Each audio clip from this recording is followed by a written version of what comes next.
So, there's a famous Bible story in the Gospel of John involving a very specific number 153.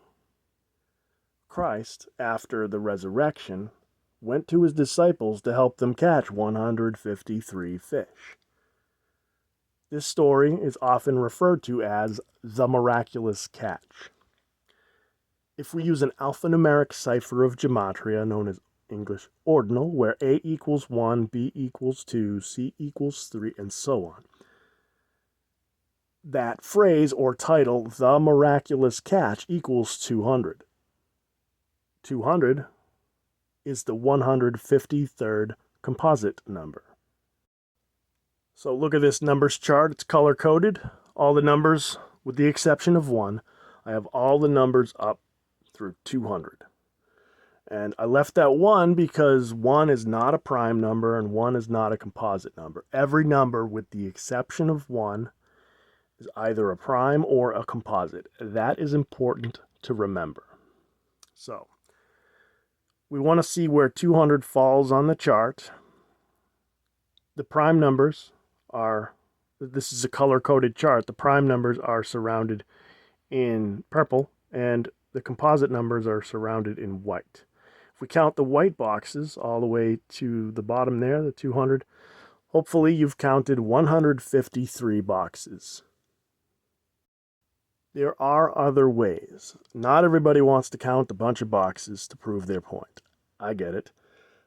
Derek, creator of the Gematrinator calculator, told me that before long he would add the composite number recognition to his calculator, but there are a handful of you that have talked to me asking me where I've found these composite numbers. Is there a website that generates these connections? I will say I haven't seen a website as good as Gematrinator, but there are plenty of online numbers charts, and you could count the boxes, but there is another way.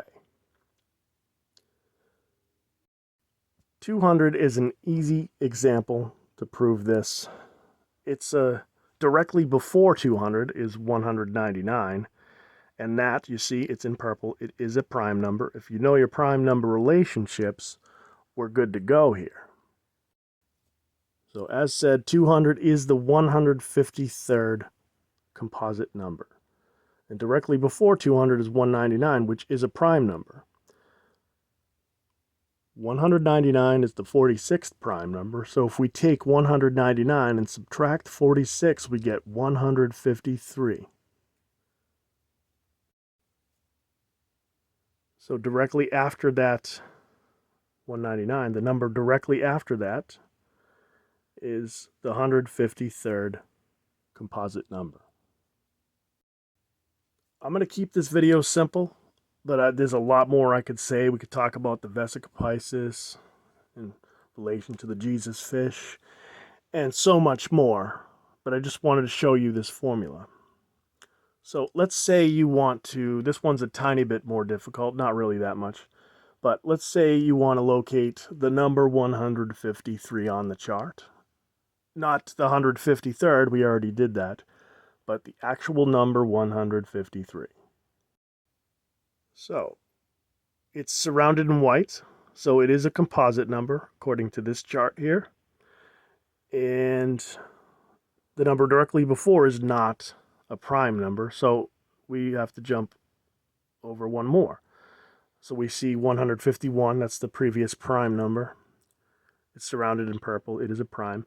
If you know your prime number relationships, we're good to go. 151 is the 36th prime number. So we take 151 and subtract 36, you're left with 115. So the number that directly follows after this 151 is the 115th composite. Now we go one more, it's the 116th. So therefore, 153 is the 116th composite. And there's a whole lot I could say about 116, but just showing you how this is working here. 116th composite is 153. So let's look at a larger number.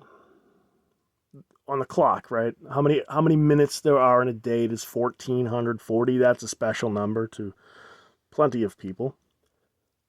That's a composite number because it's not a prime number. But the number directly before it is a prime number. So let's take a look at that.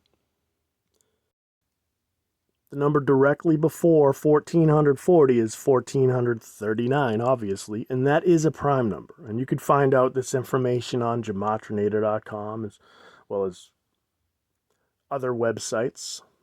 I think there's one called Number Empire. But anyways, I like to go to gematrinator.com. So we're looking at where 1440 falls on the composite numbers chart. We go to the previous prime number. Luckily, it's the one just before it. 1439 is the 228th prime number. So we take 1439, subtract 228, and we left with 1211. So the number that follows directly after 1439 is the 1211th composite. Put another way, the 1211th composite is 1440.